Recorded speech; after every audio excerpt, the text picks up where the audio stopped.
Well, Sump arrived today, and it is a piece of artwork. There's no two ways about it. It is absolutely lovely. And on the second note, doesn't weigh a busting amount either. It's lovely. Total thickness 46 millimeters. The original Sump was 125 millimeters. So, you know, do the math. 3 inches shorter. It's a beautiful piece of equipment. All the oil waste, machine into it, oil pump bolts directly to here, no bracket, straight on, jobs are good. No external brackets to done. Little mesh, never the pickups. It's a lovely piece of kit. I've got to buy a timing chain for the engine, so I've got to convert back to an LS2. Then I shall be taking that apart and converting that over. Also bought the damper. Oop, what was that? Also bought the damper. That's the adapter. Screw into the block to put the oil pressure back into the adapter because it doesn't use the original oil pump at all. That's the belt. Foam belt. That's the gear for the pump itself, which I shall pick up later. And obviously the new ATI damper. That's the hub. That's the hub, so that'll bolt on the front. Oil seal will probably run off of here, I'm guessing. That drives the pump, and then the ATI damper, single groove. Everything will run off of this now, and that pretty much sits on the front. So I have to take off the original damper, the timing chain, and adapt it to put that on. So have damper, remove old damper, remove LS7 timing cover, remove oil pump, remove timing chain, fit. I'll probably go for a Coy's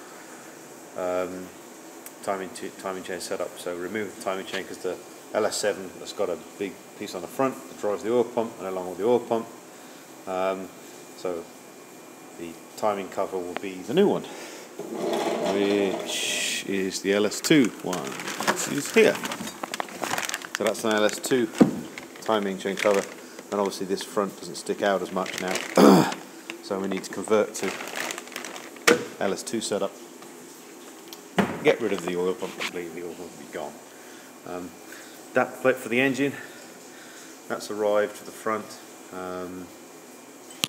Still got some design work to do on that, whether I keep this plate as it is or whether I machine one that's completely remove the cover and make a whole piece for it. But to be honest, I think that probably is a step too far at this point. We'll probably just keep the plate as it is, do some extra bracketry here to bolt it to the more structure of the engine this side,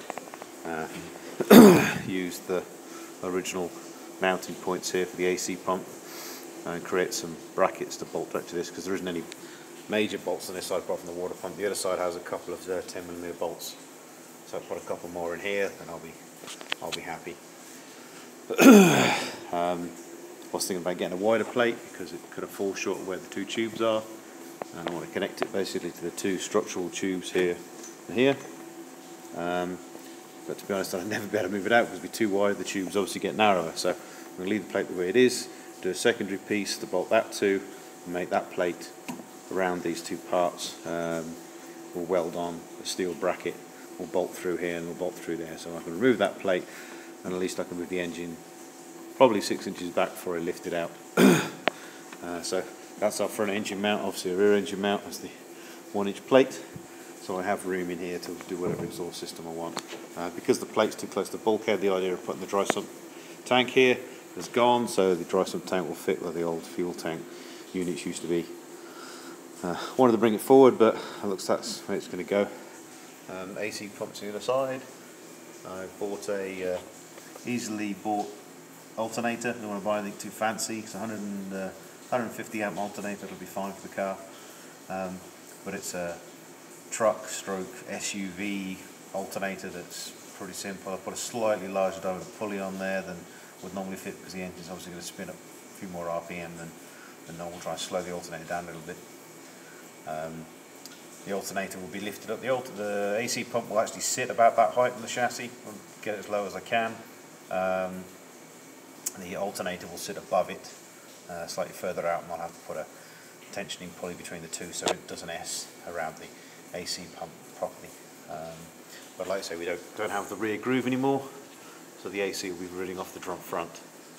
So we'll be driving water pump, AC pump, the alternator. So that's the front there.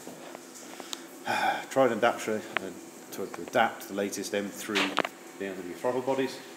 But to be honest, the rectangular port's kind of vertical shape on the LS motor, and because they're multi-valve bolt to the head jobs for BMW, they kind of port's horizontal.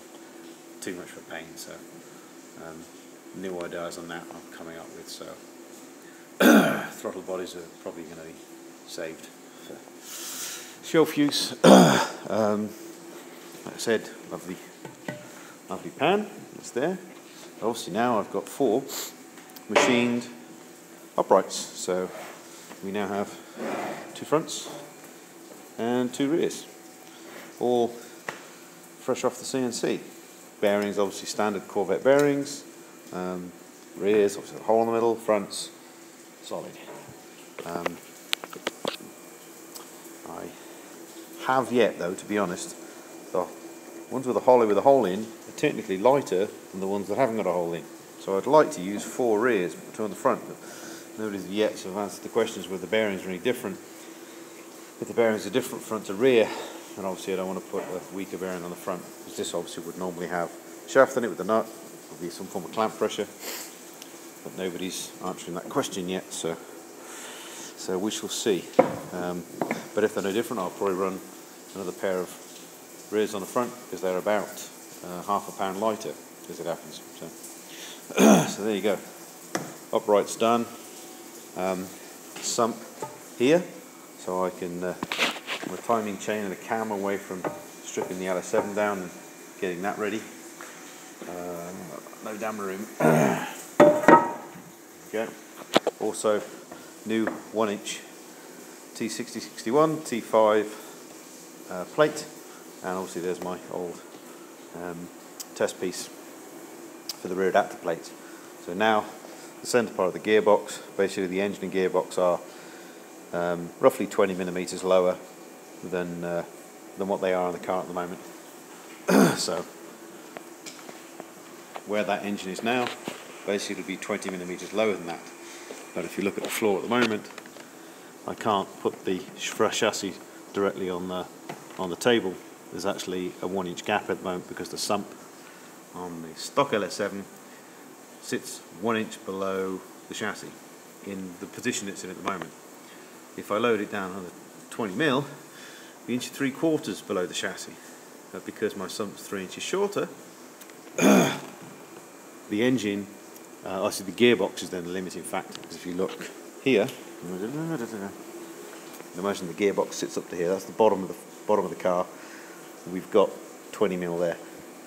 So we've probably only got for the outside, I think that's through, we've got about 16 millimeters from the outside. Probably only 10 where the gearbox is. So really the gearbox is now the limiting factor, and I want a member underneath here, so I don't want to machine it all the way. So that's safest where I can get it.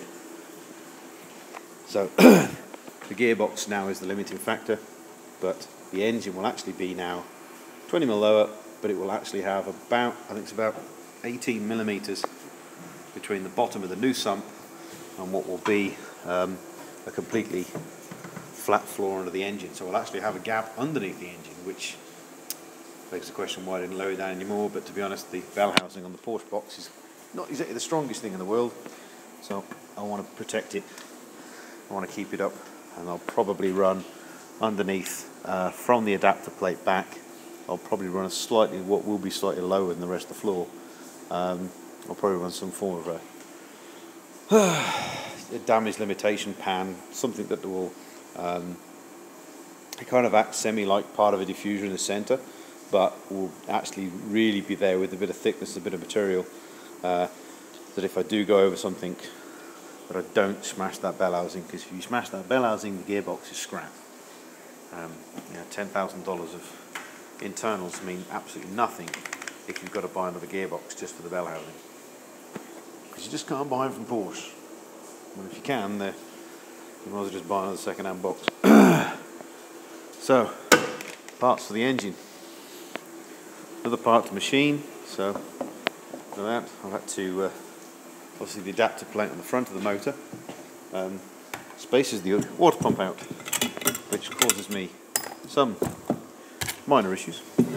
So the water pump itself, the back pieces that bolt into the engine normally have to go around the timing cover, so these are protruding quite a bit. So I machined about 6mm off these at the moment.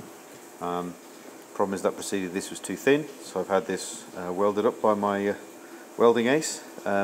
I can machine about another millimetre off here, but now unfortunately it's starting to touch the port, so I can machine 1mm more off of this, so it's 7mm I've taken off of the pump. The plate is about 10mm thick, so the water pump will still be 3mm further forward than previously. I've just ground off the top of the shaft extended past the water pump, and I've ground probably about 1mm off where the pump touched the shaft. I'll just TIG it in a couple of small spots just to just for my own safety's sake. It probably won't never actually move, but I'll do that.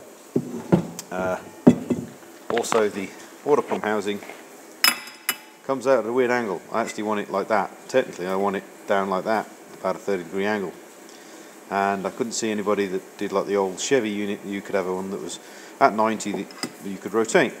So I mocked up the exact angle I want, and I've now got one of these in virtual land, shall we say, that's in CAD ready to machine. Water pipes for the heater, not a problem. This, I can see a few people have cut it off on the second link and chopped that off and put a tight 90-degree bend on there. Well, there's no point in having a 90 if you don't need it. So I'm going to chop this out, take it out, split it, pull it out, block that off. We'll probably cut part of this off here, and then I'll fabricate. I don't need these two mounts here, these are superfluous to me.